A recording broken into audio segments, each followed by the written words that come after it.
So someone was showing off this infinite resource glitch. Pretty cool, but they claimed they would be really impressed if someone could do it against 11 Titan AIs. And, well, I think it's definitely possible. And I know because I've done it many times now. But I do concede that there's definitely there's a number of Titan AIs that you would not be able to beat. You just wouldn't have the population space to do it. You get steamrolled. But that number is not a lot. Basically, you take a bunch out before they get up to, get fully running. Alright, so you can see, if you go back, that I chose completely random map, and all random civs for my opponents, with all standard AI. So right now I'm just looking for my opponents so I can initiate the infinite resources by, you just set the lure, have them attack it, then you repair the lure. Once that gets going, it's all about building unit production building, so get that temple up so you can level up to the next stage and start pumping out Cyclops. You definitely have to choose the path that gives you Cyclops, because the Centaurs just cannot take out buildings as well. So here we go, found the place, but I'm about to get attacked by that bear up there and lose one of the villagers. You can see in the achievements at the end that it takes 70 minutes to do this. I won't narrate the whole thing, but I will make sure to go over my strategy in a couple places. And as you can see, I speed it up to 4 times for a while, and then there was a pause, and I speed it up at 2 times. So here's the glitch, and boom, it just got triggered. As you can see, all my resources went wild. Using the animals to scout, like that pig walking over there. It's especially in the early moments when you don't have many villagers, many units to control, is a good idea, because you're really looking for those opponents. And it turns out that whole upper left side is basically mine, and then dirt around the other 3 sides of the map, with like a giant lake in the middle, which is pretty standard for the maps, to tell the truth.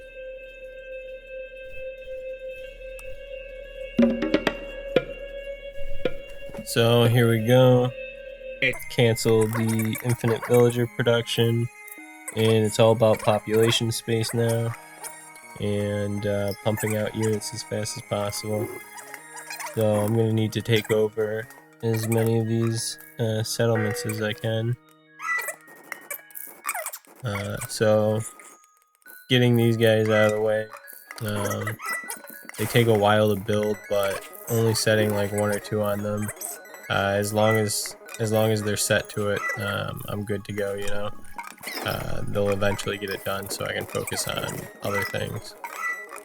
It is nice to set a temple on the other side, so not only are you attacking them from 2 sides, but you can switch directions in a minute when you destroy the first guy. Right now I'm attacking on both sides of the map, just because I'm trying to get the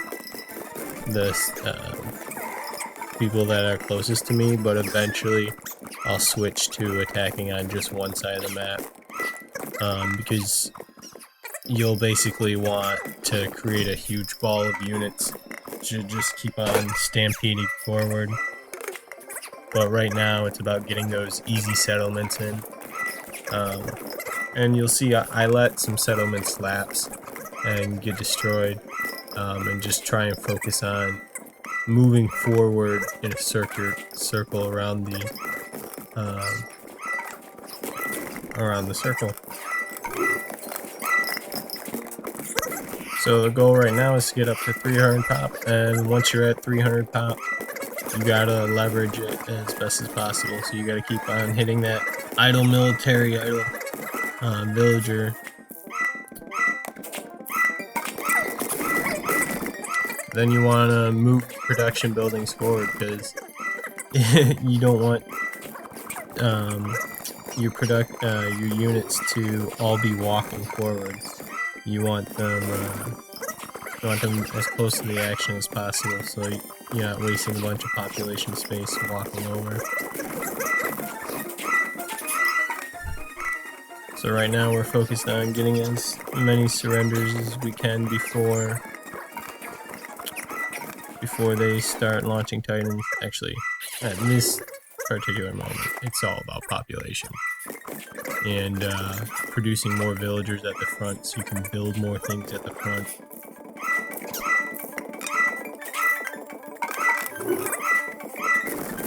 You'll see at the beginning here, it's really important to make use of that infinite spawn feature. Turn that little green circle on, and just keep on sending the units forward, because you don't have that many temples.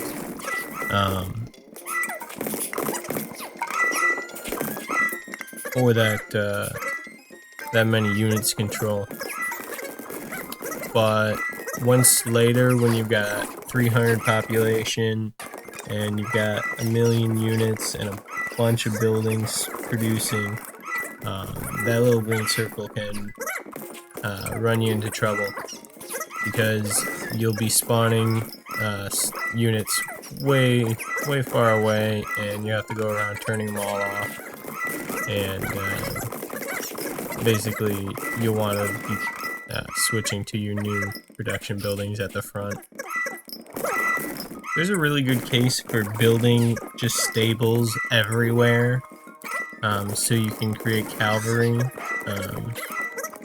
because not only will the stables create militia when they're destroyed, so they're kind of like a regional defense system, where if you're being attacked in a certain area, you can defend it. But since the strategy doesn't really imply defending anywhere except the front lines, there's no reason to do that. But that is one technique you can use as Poseidon, because the stables, you can build a bunch of them, and once you build a bunch of them, you just select all of them and tap them real fast, and units will spawn out of all of them. Where with the temples, every time you build one, your villager starts producing favor at it instead of going to the next building. So they're really actually slow to build, and you risk forgetting that you've got a villager there wasting a population space. The Titan Gate was my signal to start aging up so that I can get the catapults, because basically you'll see it in the Titan fight, but you want to use big meat shields in the front to keep them in one place, but those meat shields will get stunned by their ground slams, and if you have a bunch of range units sitting around, they'll be able to attack while the other units are being stunned, so you'll get a constant source of damage, and you'll have fewer things in the path of damage that you'll have to keep respawning. So it's really good to have that combination for attacking Titans. And then the catapults are a great siege unit for doing basically the same thing against buildings. You keep your myth units at the front, and then the catapults behind to just level everything. Focus on town centers and production buildings and watchtowers. Well, I'm done talking. I do show the post game at the end, and then at some point I pause to eat dinner, and I just edited out like 20 minutes of idle time, and I switched to 2 times speed at that point, so you can watch it better if you want. And I just steamroll the rest of the civilizations. Of course, this first one puts up quite a fight. And the Titans really a challenge, but alright.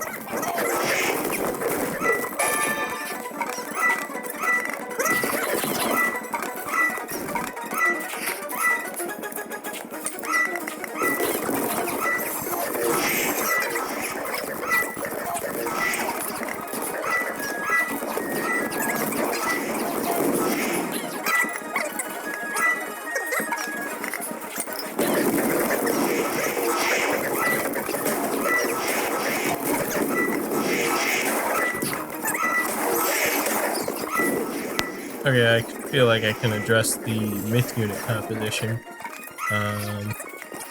Basically, not sure what the best composition is, but I think a blend covers. They can cover each other's weaknesses. Some of them are better at attacking multiple units, some are better for buildings or whatever. But if you don't know which one the best is, then you can average them. And they're all pretty close anyways, so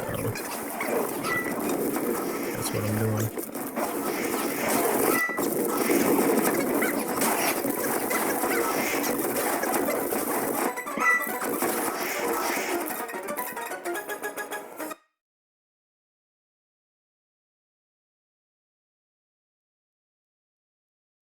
Oh yeah, the game freezes for some reason. It might have been that Titan's death, but it comes back.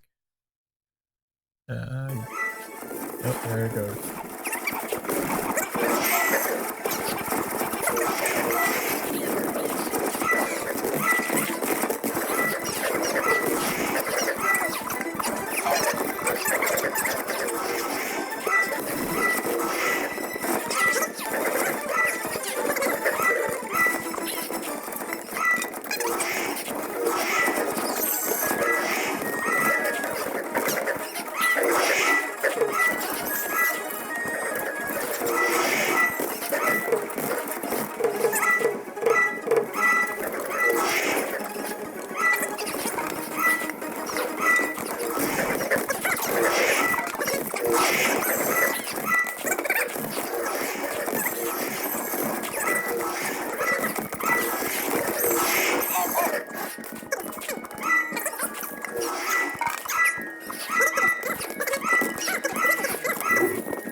Legge, Orsos.